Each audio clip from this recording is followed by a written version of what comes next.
Fantastic. Okay, welcome to Wind Down on this eve of a great long weekend. How good is this?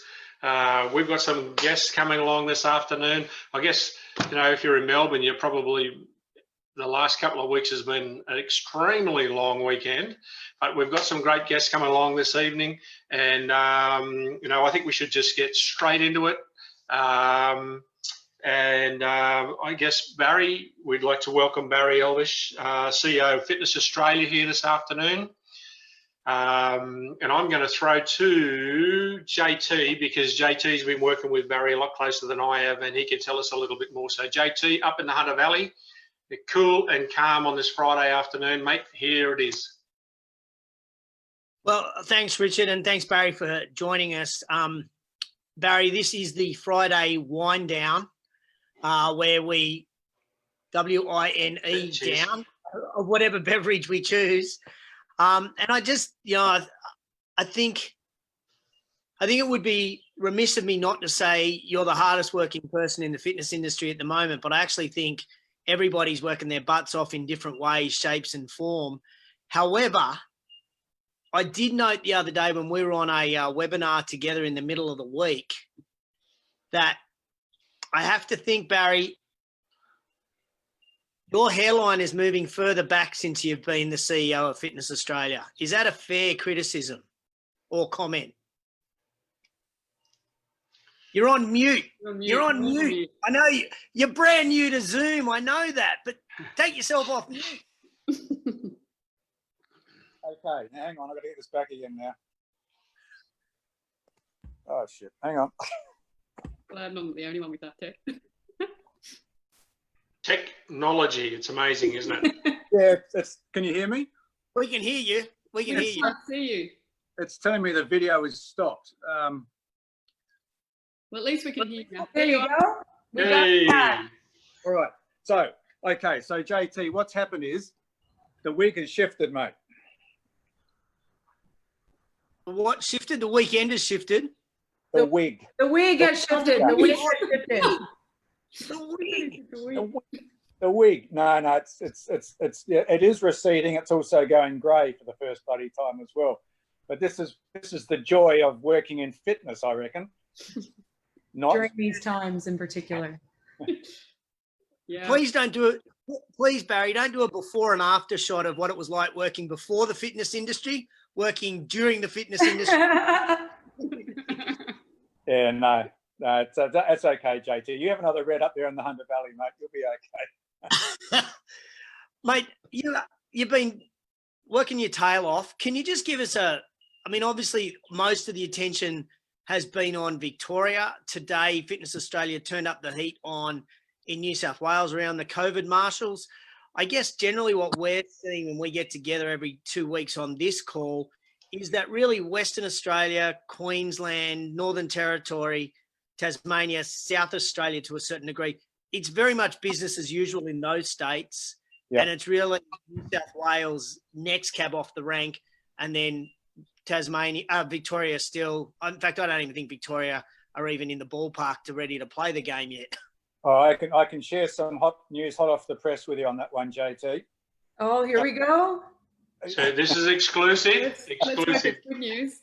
Okay, so just to go back to New South Wales, as you know, the issues up here where I am in Sydney are the COVID marshals, which we have got a submission in to health here, and I have a meeting coming up next week with Dr. Laura, somebody from New South Wales Health, to go through, I guess, the rationale that we put forward to get rid of the COVID marshals, which is basically based on the cost of the COVID marshals, particularly now with things like JobKeeper, JobSeeker dropping out of the situation.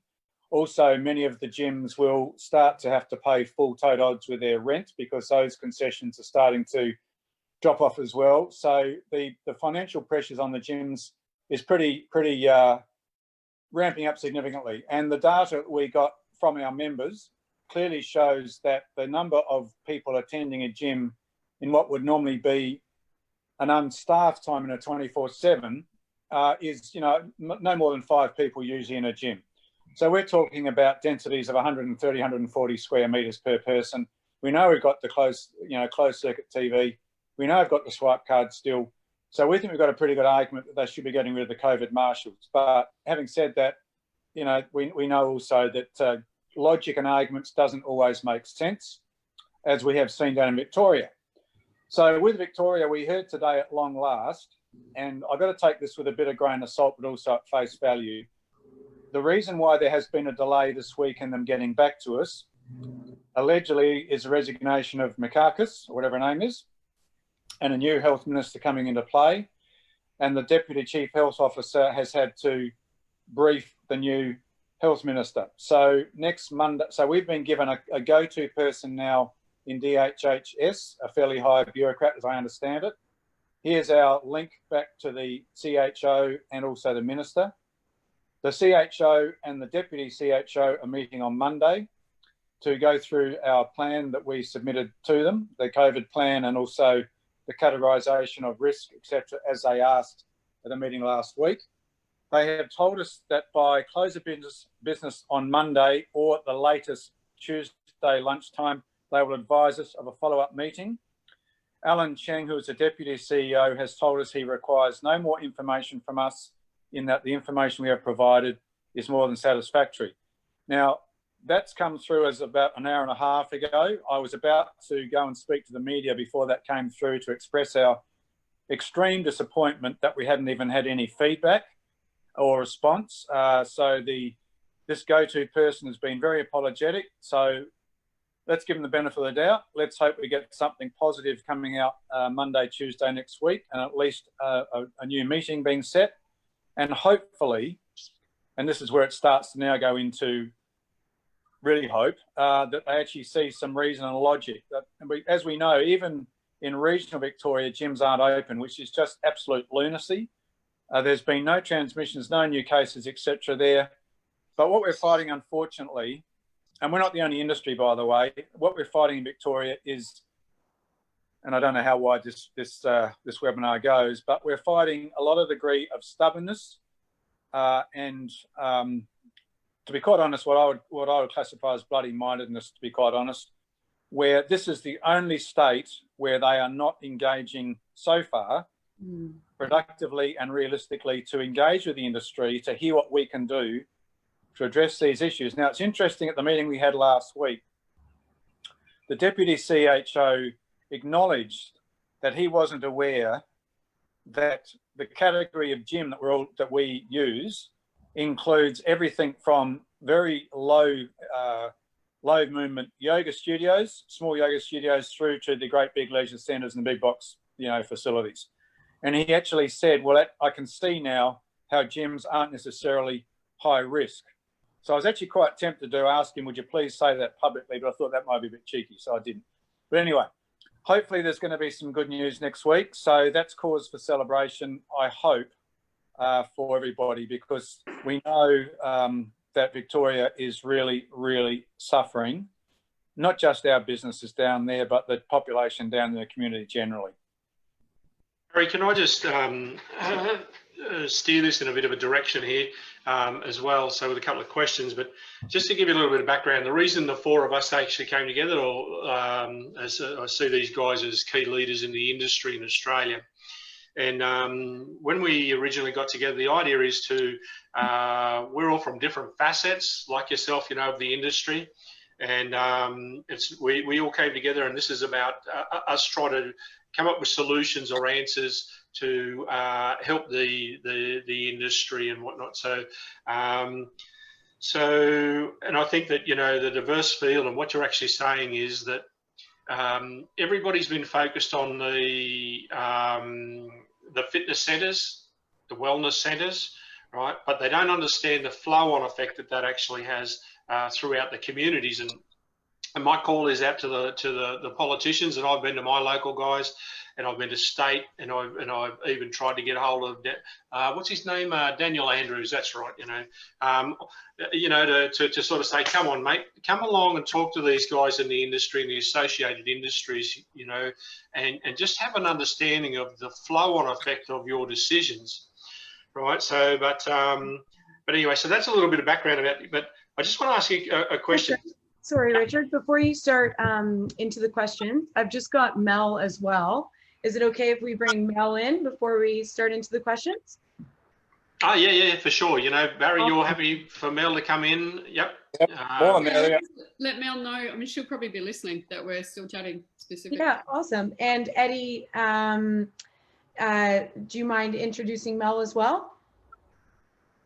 Yeah, no, that's fine. But should we just, do we I'll want to bring her in right now. let's just let her come in and join as a, at this point. Yep, right yeah, now. let's do so, because Barry's in the middle of kind of chatting, I just feel. Yeah. We agree. Let's not lose momentum. Hey Mel, we're going to introduce you once Barry's still sort of mid combo. Thank you. Okay, thanks, Mel. So Barry, my question is, and I'll just go back a little bit in time, and I know you're relatively new, let's say, in the role, but back in March of this year, there was an open letter that was published by Fitness Australia. And I'll just quote, part of the quote was, "I'm really proud that our industry has already contributed $60,000 to support our ongoing efforts." Like, one of the questions that's come to me is okay, what's actually happened since then? You know, can you give us an overview? Okay, there's this money that's come in, whatever, whether it's right or wrong. How's that? You know, has it been distributed to support you to actually go to government and start kicking some heads, or is it in relation to some sort of support to your members? You know, so where has that kind of been spent? You know, those funds. You know.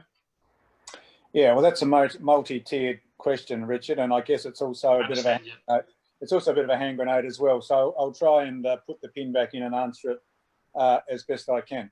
So back in March, when this, as you know, we were shut down without any consultation, etc., and one of our board members suggested that, you know, we should probably, we being I, should reach out to the industry and sort of ask them to make some contributions to Fitness Australia so that we could actually ramp up the advocacy, because I've been quite public in my statements, and I'm happy to share this as well.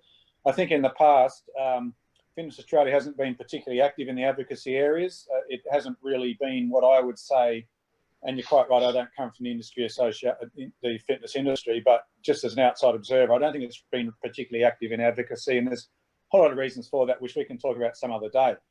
But so we put out a call for some support from our members, and we got a lot of support, and the donations came in, and they range from $500 through to $5,000, depending on who it was. That money was then used to employ a new PR agency, and that money has actually basically been gone. It's now being underwritten by Fitness Australia to maintain the advocacy efforts that we have been doing. And I would argue, and I know we're still subject to criticism from members and non-members alike for not doing enough, but I would argue that the profile that Fitness Australia has at the moment has never been higher in the history of the organisation. Now, that might be rose-coloured glasses, and maybe I'm being a little bit subjective, not objective, but certainly that would be my view. It's interesting that you asked that question, Richard, because also we've just gone out again at the suggestion of some of our members to start a media campaign which starts the week after next. It's a radio and social media campaign, particularly on the eastern states. It's got two prongs to it. First of all, in Victoria, to get gyms open. That's the first attack on that. And then the second stage, assuming we're successful and the gyms get open, it'll run through until Christmas. And it's encouraging members of gyms that are still reluctant or reticent to come back to actually come back, but also stressing the importance of exercise being an essential service to help with physical and mental well-being, to encourage new memberships. So that's a campaign which is costing about 90-odd thousand. Fitness Australia has kicked in 25,000 of their own into that campaign as well. And as I say, that will be launched the second week of October in the eastern states, particularly Victoria and New South Wales. So the money that we brought in initially back in March has all gone. It's now being topped up by Fitness Australia. And we can do that because since and this is why I think our profile has been so much better since March, or since this year, to be quite honest, but particularly since March. Our membership has grown over 15% from business members, and interestingly, independent businesses from Melbourne has never been from Victoria has never been a higher take-up rate, even during this closure period, which actually I think tells us something about industry members or potential members looking to an industry association to step up, stand up and start advocating on behalf of not just the members, but the whole fitness sector. I think we've been doing that a lot better than we have in the past. That's not to say we're doing it perfectly, of course, but we are doing the best we can given the resources we have. And I'm pretty proud of what we've been doing as an industry association. Having said that, I know that we have our critics out there, and no matter what we do, it's never enough or not good enough or it's wrong and all the rest of it. But we're doing the best we can.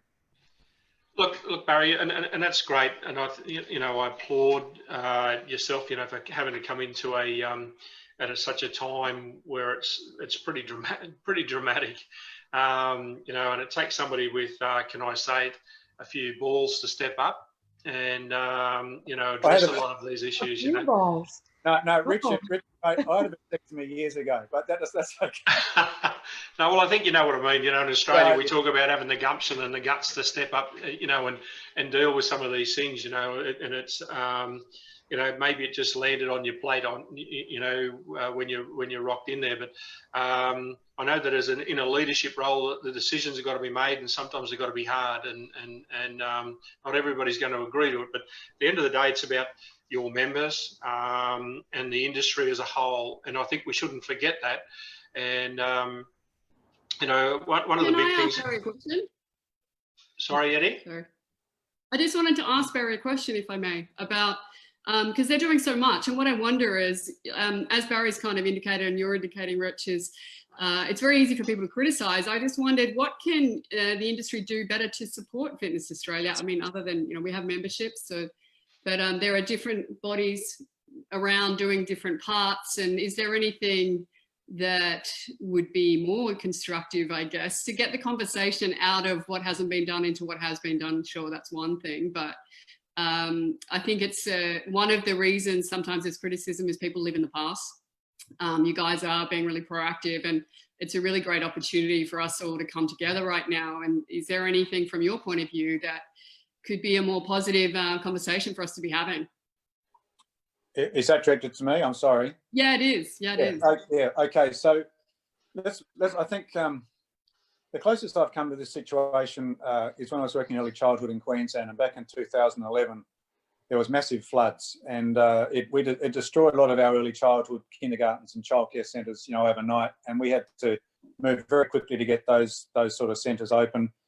And it's times of crisis is when people, I think, should come together. And there really is only one industry association in Australia, and I'm not interested in getting in debates about any other organisations that may exist. There is realistically only one industry association, and that is Fitness Australia. And I think it's beholden of all people to actually come together and come inside the tent. If we've got criticisms, make it constructive, bring it into the tent. Let's all work together. The best thing that gym businesses can do, and it's interesting, we've got our board elections coming up next week. The nominations are still open. Anyone who's listening to this or watching this and you're interested in running for the board, get out there and nominate for the board. We've changed our constitution. It used to be a boys' club. It used to be the Sydney Mafia. It is no longer the case. We now have a much more greater representation. If you want to know what to do, join the association, get behind it, because with one strong, united voice, that is where you get credibility. That is where you get respect. If you start fighting amongst yourselves out in the community, or dividing or going off in factions, you are basically bagging yourselves, you're bagging the industry, and diluting the ability of Fitness Australia to actually, I guess, fulfill its true potential. So Barry, having said that, I mean, we know there is FitRec, there are organisations in Vic, which is kind of Mel's been involved with, that are doing stuff. Is Fitness Australia offering, is there a platform for you all come together and talk to enable that one conversation? I've been in a phone call with Vic Health today. Sorry, not Vic Health, Vic Active today. I speak to Peter Lang from Vic Active every day. I speak to Tim from Vic Active every second day. We had Vic Active at the meeting with the Cho last week. We are working very closely with Vic Active. Peter and Tim have both told me, and they in different forums, and I've heard them say this at the CHO meeting, that all they want to do is get the gyms in Victoria open. They defer to Fitness Australia to negotiate what those protocols might be to make that happen. So I have absolutely no issue with Vic Active. The other organisations you mentioned, I don't think particularly do a lot of good for our industry. And I guess, you know, one of the things that we need to do, one of the things that really strikes me as being quite instructive coming out of this process is the fact that we were shut down without any consultation, labelled as high risk, labelled as dangerous, all this sort of carry on that we're getting still in Victoria. We need to be much more closely aligned to allied health in people's minds, in the community's minds, in decision makers' minds, politicians, public health and all the rest of it. We will never do that as long as we are an ungoverned, unregulated industry. We have to take ourselves seriously and we have to behave seriously if we want to be taken seriously by the key stakeholders in the wider community. Now, we currently have between 17 and 20% of Australians as members of a gym. That's been like that for 10 to 12 years, as I understand it. People tell me we're never going to do any better than that. I would challenge that. We won't do any better than that when we're not taken seriously. But if we can reposition our industry, our sector, into being much more aligned, not part of, much more aligned with allied health, we'll be taken much more seriously. It'll open up a whole lot of avenues and potential channels and funnels for new members to come in. And I don't think this will happen again if we can get to that position before the next COVID 21, 25, 29, whatever it is when it comes. And to do that, we've got to look at seriously some sort of regulatory framework that we develop ourselves. We then take that to the government and say, the industry supports this, it is behind this, we want you to mandate it, and then we go from there. That's how we move from where we currently are to the holy grail of being in a whole new context, in my mind. Okay, well, guys, I mean, this is really a an all afternoon wind down discussion. This one we can take it much further, can't we?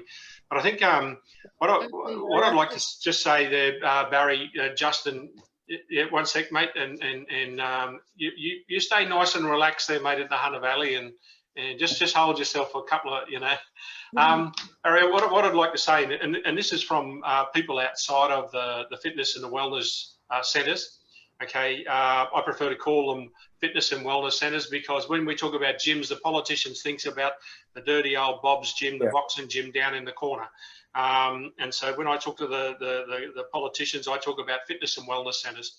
And but with the associated, because I guess, you know, I supply product into the industry. JT, you know, talks, you know, and some of the guys here are actually involved in the industry. What I would like to see is that we talk a lot about the fitness and wellness industry, but we need to talk about the fitness and wellness industry as a whole, about the suppliers. We need to talk about everybody that's associated with that as well, you know. So anyway, I won't go into it too much more. JT, you've got a very... Oh, no, I was just going to add to what Barry said in the sense of the regulation. And I mean, that it may well be the holy grail that we try to get to, Barry. And it may be what we have to aim towards, and it may take us 5 years. But I'm pretty sure I'd heard at the Philex event, South Africa have regulated, and the international peak bodies that get together every week, there is much discussion all over the world about this regulation and trying to raise the professionalism of our industry. So we're not going this alone as a country, as a maverick. This is an international movement, isn't it? It is, JT. And you're right, South Africa has gone down this path, but as I understand it, it was imposed on them by government because of bad practice. Now, if you're talking about regulation, there's two ways you can go with this.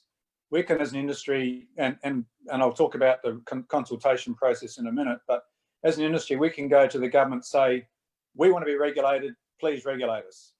Now, that's one way of doing it, and that personally, I think that's the wrong way to do it because you don't know what you're going to end up with. You could end up with something that they take off the shelf and say, okay, guys, here you are, and it doesn't work, it works against us.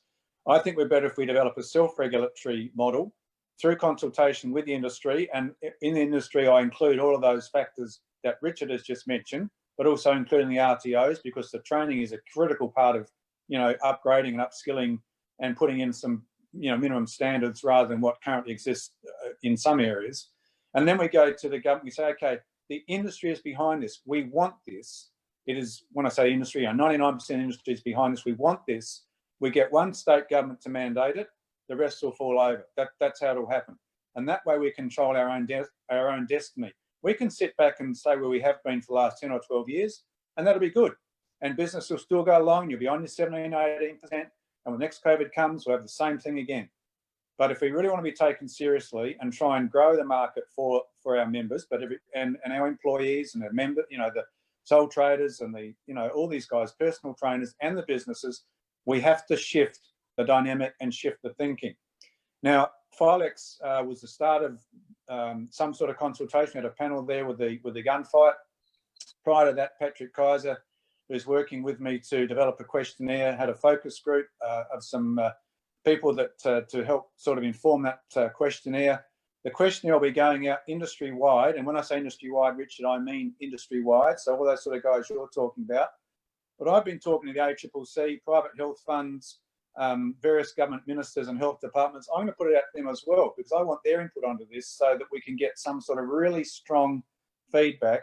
And I would hope the consultation process is over by, around Christmas time. We get a draft report out, we do more consultation, we go back with a second draft. And I would hope that sometime next year we can agree as an industry that we can put something, we can agree on it. And then we start the process of hopefully getting it mandated. It could take a lot longer, but I guess I'm the optimist. I'm an old man. My time is limited in this role. I want to, I guess, be able to leave and contribute something to the sector before I depart. And so that's, I guess, what's driving me. Now, if the industry consultation comes back and says, Barry, you're a dickhead, or you got no idea what you're talking about, we don't want this, great, that's okay. But I think we owe it to the industry.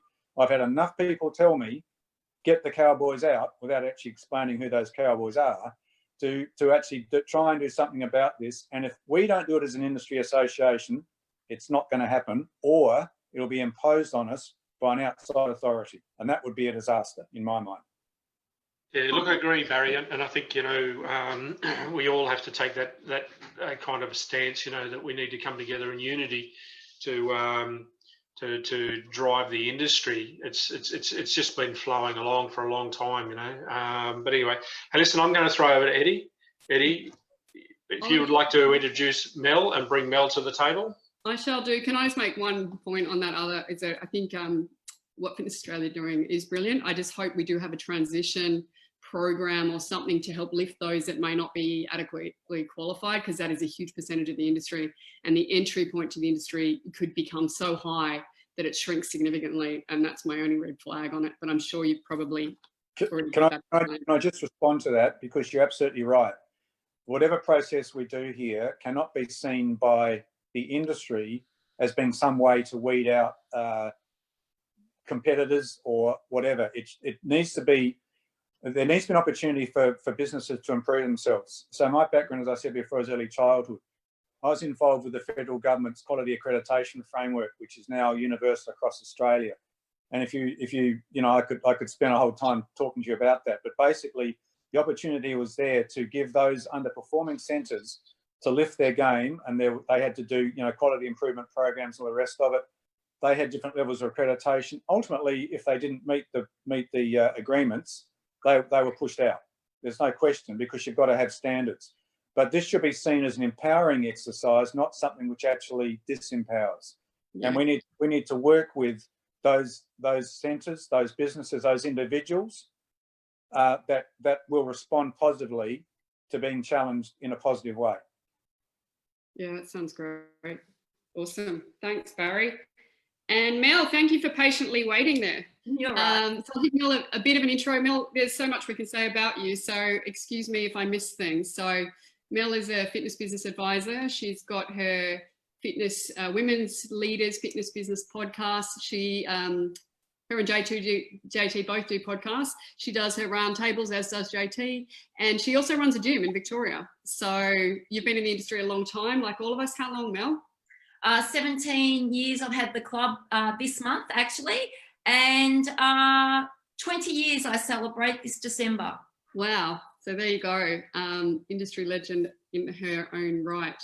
So Mel, yeah, thanks so much for joining us. We know you've been quite vocal in there in Victoria. You're in the thick of it. Do you want to start by maybe giving us any insights into what's going on there right now, some of the struggles or the highlights, maybe both, of some of the...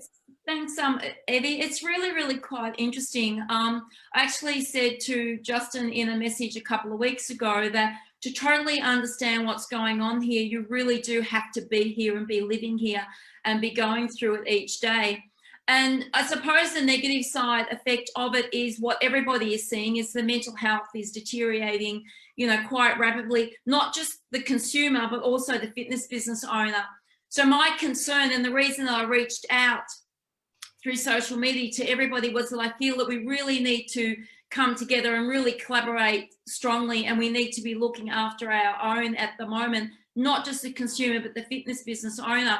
I never ever thought in a million years that my job description would say I would have to refer people to Lifeline. You know, we get into the industry because we're passionate about what we do. We may not have the business background, but we still go open up our clubs because we want to change people's lives every day. Never dreamt that I would be in this type of situation where I pushed into a corner where I have to say to someone, I can't help you. I'm not a qualified psychologist. You need to go and speak to somebody, you know, at Lifeline. You know, I went through the recession when I worked in the real estate industry, and I thought that that was an incredible experience to go through. This is nothing. The recession was nothing compared to COVID. COVID is like waking up every day and not knowing what your journey or your destiny is going to be. Waking up every day and not knowing if the fitness business owner down the road, you know, is going to close down, or opening up Facebook and seeing gyms equipment on there for sale. I mean, these are real things that are happening every day. Sure, the government's giving us grants, but how far does a grant go? You know, I'm extremely lucky in my situation. I don't have a landlord. I own my freehold and I own everything inside my gym. But there are people out there right now that are going to have to pay the back rent next year if they reopen their business. I think we were going to ask you, because you've been... Sorry? You're one of the few gyms that has, well, not, I shouldn't say the few gyms, sorry, excuse that, wrong wording. You are one of the gyms who has stayed open throughout this. And so do you, you know, what are you doing to enable? That's one reason, but that's obviously not something that's going to help people, because most people may not own their gym. What else have you been doing to get through it? Us as a gym, okay, so, you know, lockdown one, we went into what everybody did. We did Facebook Live classes. You know, we rented out steps and barbells to keep people moving. Ben Ritchie in Perth, we jumped on his app where you drop your classes in so people could do the classes later on. Staff came in ringing the members every day. We sent out thousands of dollars worth of text messages, emails.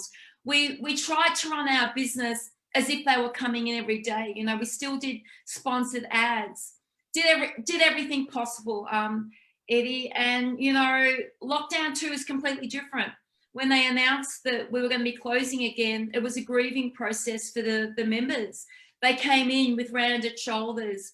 You know, some members cried. Some staff cried, you know, and it really was like a death, and they had to go through the grieving process.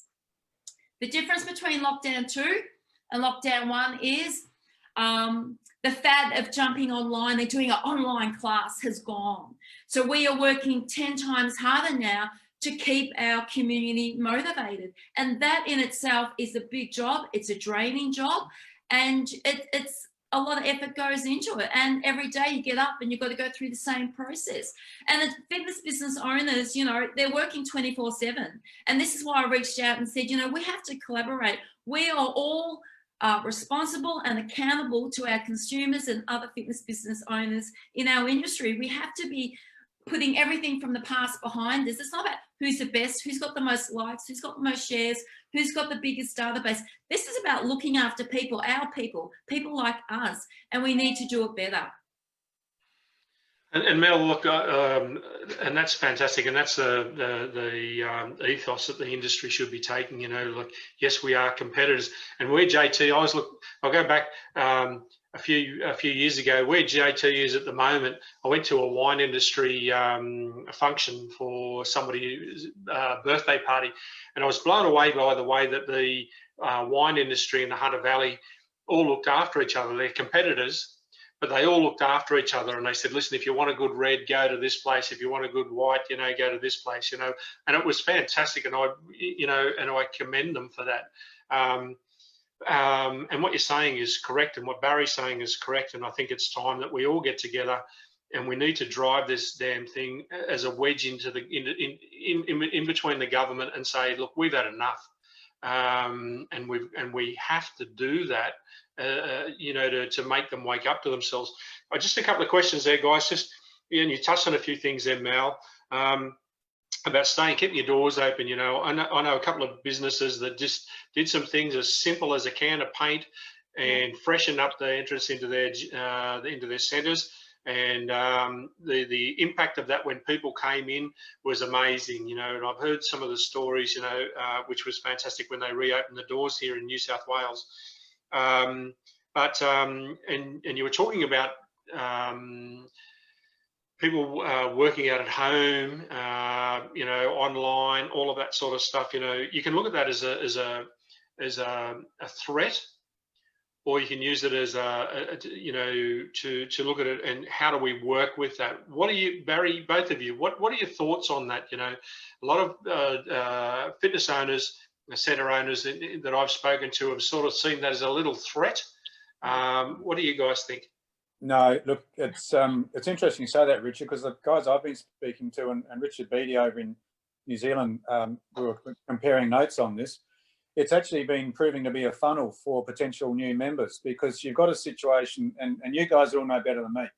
You know, there are barriers and obstacles to people walking into a gym door, which can be a whole lot of reasons, whether it be, you know, body image, you know, wrong perceptions, whatever it might be. But as I understand it from speaking to people that have reopened after the closures, they've lost some members who haven't come back, but they've more than made those up from people that started exercising at home for the first time and are now looking for a more structured, more social environment in a gym sort of thing. So as I understand it, a lot of people are going to keep doing it because they see that as a potential funnel to encourage people to start exercising at least in a home environment or wherever. And then when they get a little tired or sick of that, as Mel's just said, they might hopefully graduate to then, you know, because they're engaged already with the gym, they can use that as a CRM, or just a relationship process to encourage them to come into a gym with whatever they need to do. Yep, and that's great. You know, Mel, you're not open yet. Is that correct? The centre's not open, or is it just about to? No, we're not open at all. And we envisage, as Barry said, he's speaking to Vic Active each day, and I'm sitting on the Vic Active board. You know, at the moment, we really are hoping at the end of October, and of course, Dan Andrews speaks the end of November. But one of the great things is that we now have a new representative who's going in government that's going to be looking after the fitness industry, and there'll be some meetings next week. So we're hoping that some positive news comes out of that. But question. JT. Mel, I'm more curious, and it's probably in a way off topic. Has the fitness industry in Victoria got enough traction, enough members to swing an election, to really go hard at Dan Andrews when it comes to election time and the Labor? I mean, I know it's a Labor government and I know there's Labor seats, but do you think as an industry, this is an opportunity for us to politicise what he's done to the industry? Only if we come together and collaborate. We're too fragmented in Victoria. We have this group, and you know, we have Barry's group, and this is the reason that I reached out. We're a lot stronger in numbers. We need to come together and we need to be seen as one. So that means Barry needs to be there, Dennis needs to be there, because I'm only an ambassador for FitRec, so I can't speak as a CEO of FitRec. So, you know, Barry has to be there, Dennis has to be there, Physical Activity have to be there, Vic Active have to be there.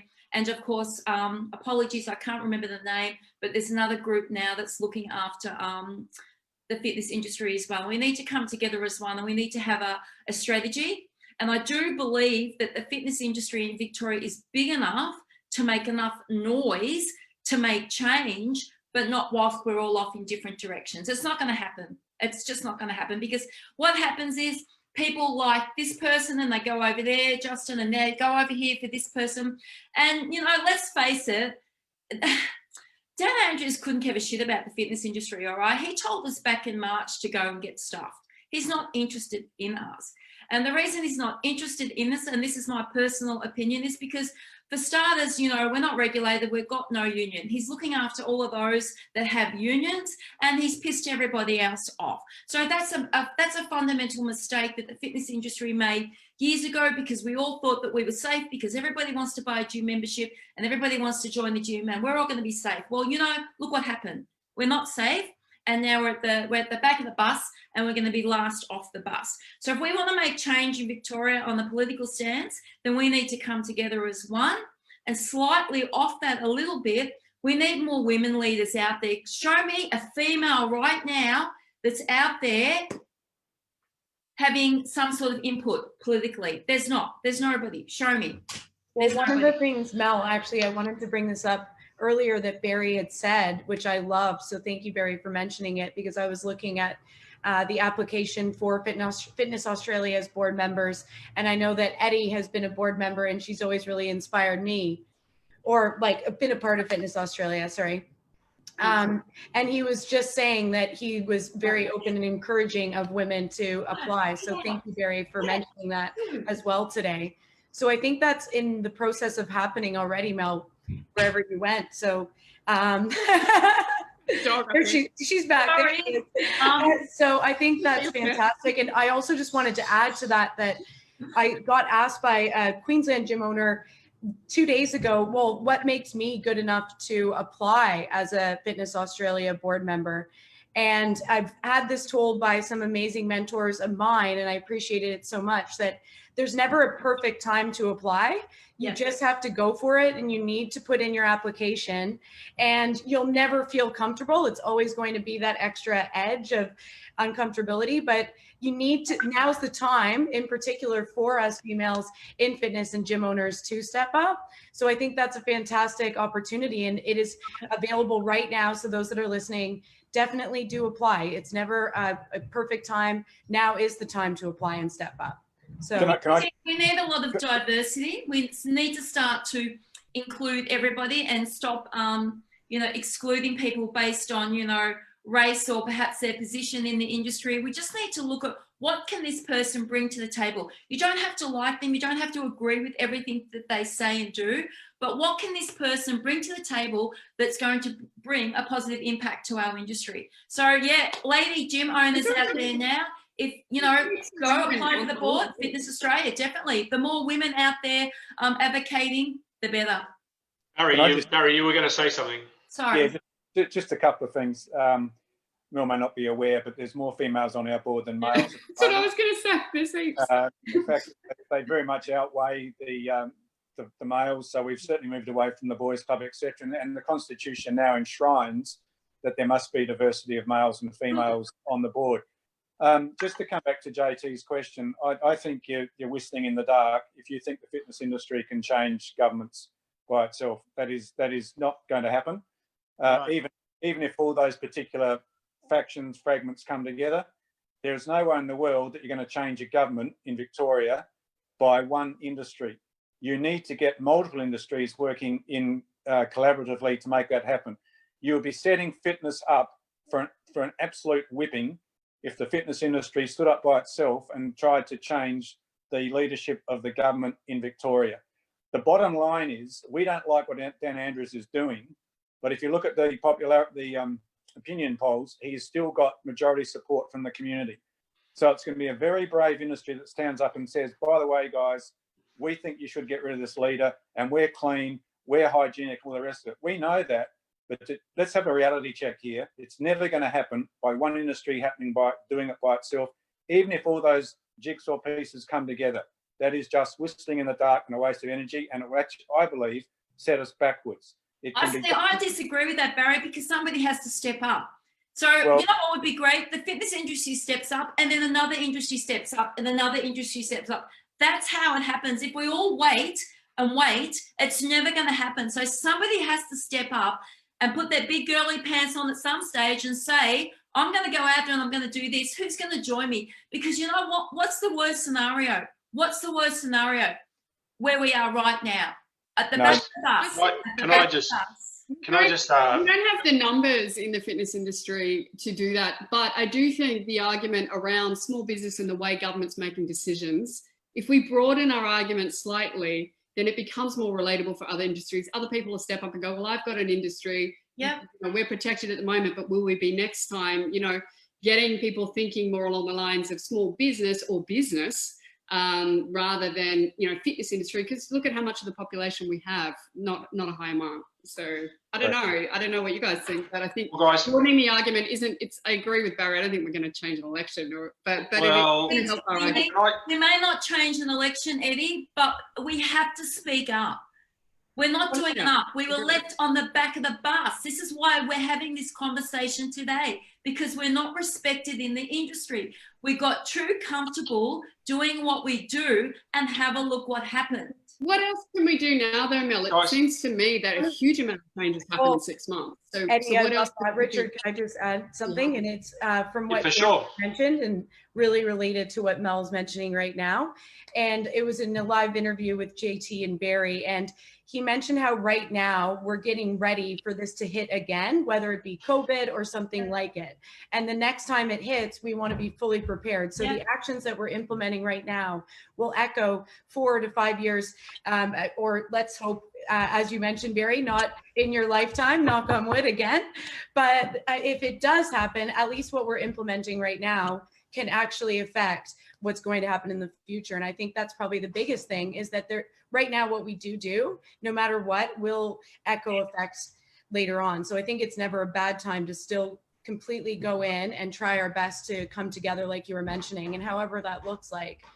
I think that's really don't you think that what we're doing today is setting the path for a better industry in the near future?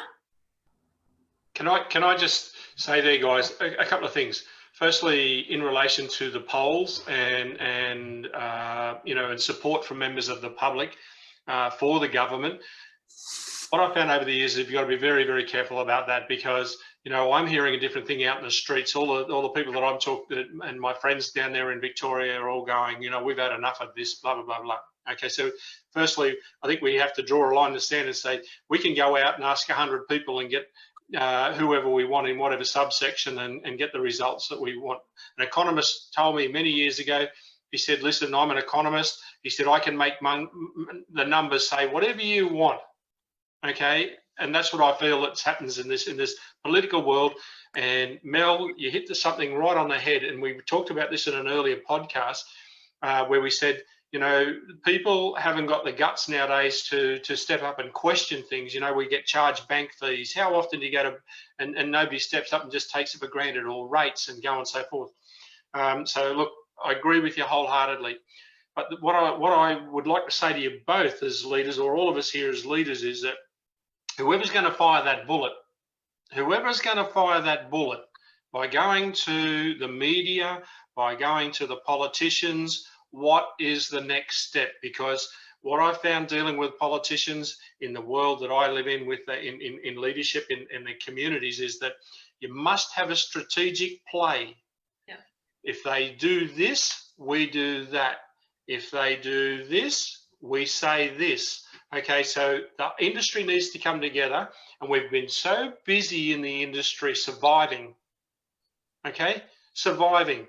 And I'm an outsider, if you want to call it, to a fitness center. But what's actually happening is everybody's watching what Joe's doing down the road and trying to compete against whatever Joe's doing, and they forgot about the real reason they're actually there. Okay, we all need to make money. We all need to survive. Okay, but we're at a point where we need a lobbyist within the government to start kicking some heads.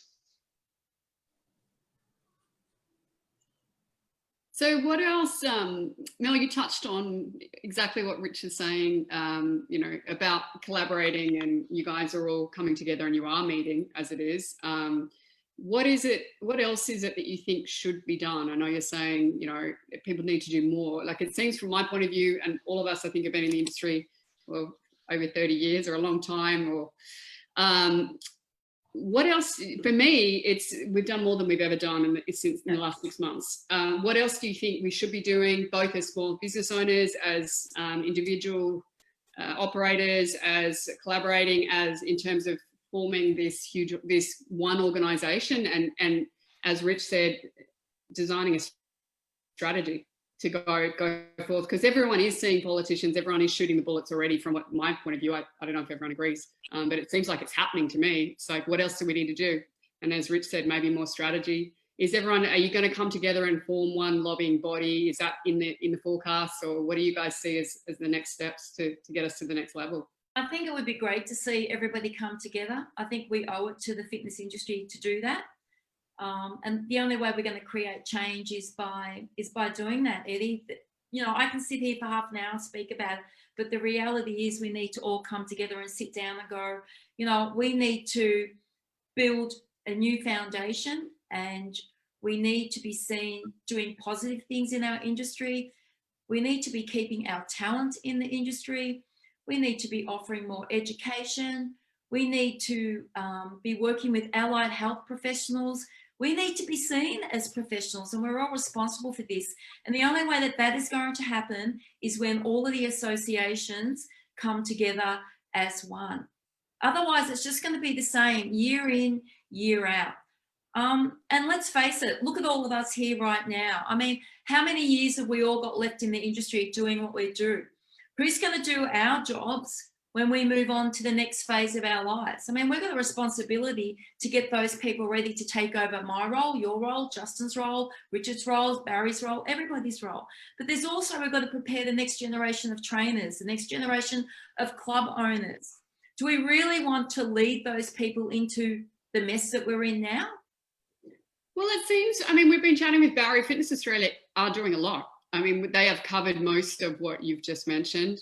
I think the political lobbying is the big gap.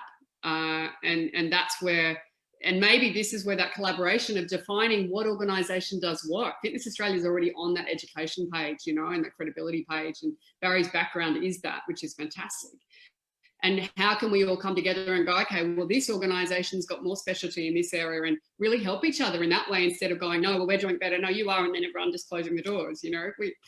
But I agree. I think it'd be really exciting if you guys all sort of brought the big lobby bodies together, and maybe it all does collaborate into the one, maybe it doesn't, but the discussion would be awesome. I think we could kill the negativity in the industry. I mean, let's face it, you know, professionals get on and say negative stuff on the Fitness Australia social media page. They get onto FitRec, they get onto everybody's page to say something negative. But imagine if we do come together as one, how we could repair that persona that they're seeing. Maybe that's all it really going to take is to come together. Everybody's got the same agenda, and perhaps we can kill some of that negativity that's out there at the moment. Because so Barry, Barry, your thoughts, mate, just on that, just quickly, just what your thoughts on? Well, I look at just listening to this conversation, and what worries me, I guess, it's like, yeah, it's all, in theory, it's fantastic. Absolutely agree with it. But there are some fundamental differences in some of the organisations that have been the names that have been flown around at the moment. And if I go back to what I was talking about before, in terms of creating credibility and respect, and perhaps going down for the sector, and perhaps going down some sort of regulatory framework, you cannot do that without having ongoing professional development. CECs, call it what you like. And one of the main organisations that you know, Mel and told me that just told us she's an ambassador for, does not believe in ongoing professional development. Now, that to me, that there's a mismatch there, and you cannot have, in my mind, those sort of different standards as you're trying to bring an industry together, because it's at the end of the day, it's going to pull it apart again, because you have not resolved some key and crucial agreement points. And I guess as an ex-teacher myself, and coming from still an educational background, I would never support not having professional development for any industry that wants to be taking themselves seriously. So I'm happy to talk to anybody.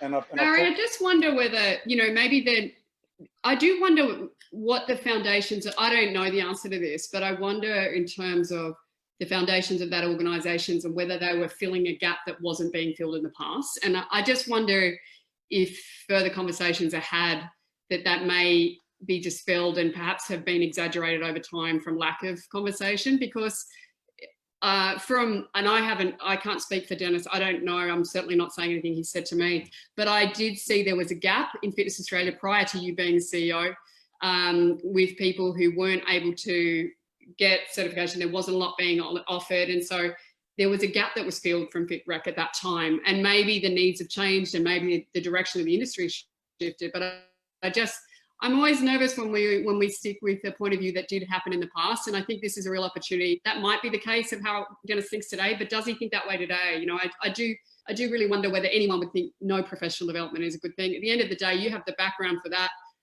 You've got the support for that. And I think trying to separate each other, it just would be great if you guys could at least have a conversation. And there's certain things, obviously, if you as CEO of Fitness Australia are going to go, we are not budging on that, and totally respect that for the industry. Yeah, and look, I've had a couple of discussions with Dennis going back to Filex last year, and we were talking about perhaps doing something together. And anyway, they didn't go anywhere. But the bottom line is, if you go on the FitRec's website, their front page advertises the fact there's no CCs. So that straight away there is a disconnect with any organisation that wants to be seen as being professional, supporting standards. I mean, it's the antithesis of trying to be taken seriously. There's no other profession I know, I'm happy to be corrected on this, that does not require professionals to undergo continuing education and development. And to advertise the fact that, you know, you don't require that, to me, is a disconnect. Now, that's not to say that we might not be able to do something together, but as it currently stands, there is a big gap there. And I count as the CEO of an organisation which promotes professional development, is trying to raise standards, is trying to increase credibility and respect, go down the path where we are seen to be endorsing implicitly or explicitly any organisation or any sort of, I guess, philosophy where it's not required. It's just...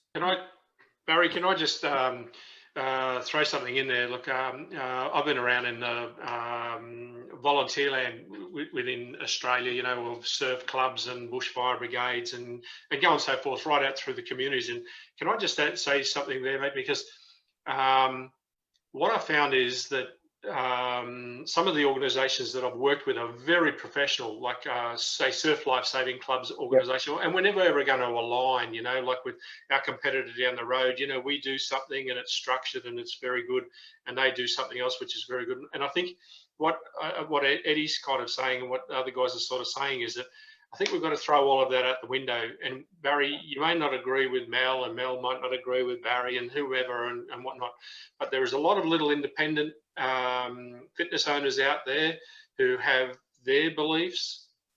And then we've got multinationals out there that have got their beliefs. And I think it's time that we all come together and we all go, you know what, we're going to work together for the greatness of this industry, or the government is going to continue to treat us like dirt. All right, so I agree with what you're saying, Barry. I agree with what Mel's saying. JT's got a question. Actually, Mel had a hand up before me. So, Mel, you go first, then I'll have a go. Thank you. Barry, I'm a little bit disappointed in what you just said, because I opened up conversation today for collaboration, and the conversation wasn't supposed to be about what each business offers. It was about us coming together as one to solve the issues that we have today. I don't think there's any need to get on and sell the service that we provide, because at the end of the day, the consumer will buy where they want to buy from. I opened up conversation today when I reached out to you guys on Facebook a couple of weeks ago to try and come together as one and collaborate so that we can work together as an industry. Look, and I agree, Mel, and I understand where Barry's coming from as well. You know, so I think, you know, we're here today. We've said our piece, and we're, you know, but I think moving forward, it's about the industry, and I think, you know, let's put our heads together, whether it's JT or Megan or whoever brings this together, maybe our thinking lady down in the bottom corner, Eddie there, you know, to pull all this together, you know. So, You know, so yeah. Okay. I was just JT, going to you were say, going to say something, yeah. yeah, I actually think the industry is working together. I know, and please, Mel, I'm not saying I know what it's like in Victoria, and I'm not professing to say that at all. But what I heard from Barry is that there's regular conversations between Vic Active and Fitness Australia.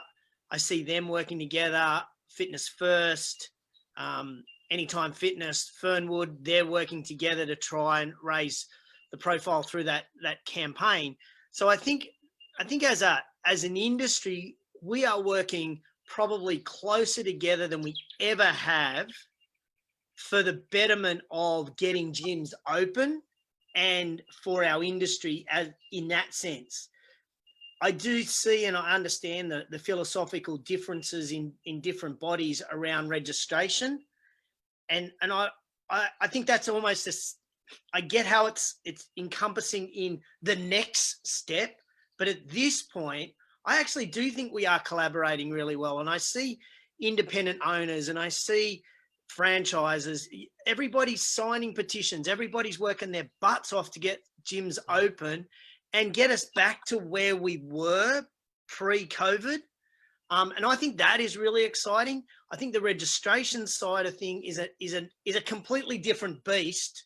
Yeah. That at this point we should actually park and we should come back to that when we've got gyms back open, when we've got business happening again. That's just my observations. I don't know whether I'm right or wrong, but I'm just as an observer. That's great, JT. That's the reason we all came together to throw these things out on the table. It's not about poking each other in the eye. It's about about coming together for the best of the industry. So yeah, mate, you summed it up well, Eddie. No, I was just going to say, I think it just shows we're all hugely passionate. Like I love the fact that we're all saying what we really think, and we really are thinking at the point of what can we do next? What do we need? And I think it's exciting that everyone is this passionate. And thank you guys both for coming and chatting about it as well. I just think it's, as JT says, I think you summed it up brilliantly, JT, that things are moving forward. I've never seen as much collaboration in my whole life in the industry. And I think it's just a matter of, I think the question was around strategy and getting bigger, because I think you get excited and you go, it's working, it's starting to come together, let's see what else we can do. And that's the exciting part. So yeah, congrats to you guys for everything you've done. Absolutely. As an industry, we have a long way to go. Most gyms are going to open with 70 to 80% of their members that they had back in January. So that for many gyms just is their profit gone. So as an industry, we must go back and we must position ourselves better as a place to come and work out. Yeah. Whether that's online, in a park, in a church hall, or in a gym, and I mean gym, bricks and mortar, Richard, a health and fitness facility. So we've got our work cut out, and I think we're going to need all hands on deck, as we're seeing in the United States, to show the consumer that our gyms are clean when we follow all the standards that the government sets or that Fitness Australia sets, that we follow those standards. Our gyms are safe, and that people can come back and they should feel comfortable coming back into our facilities. So we are far from over this, far from over it. Yeah.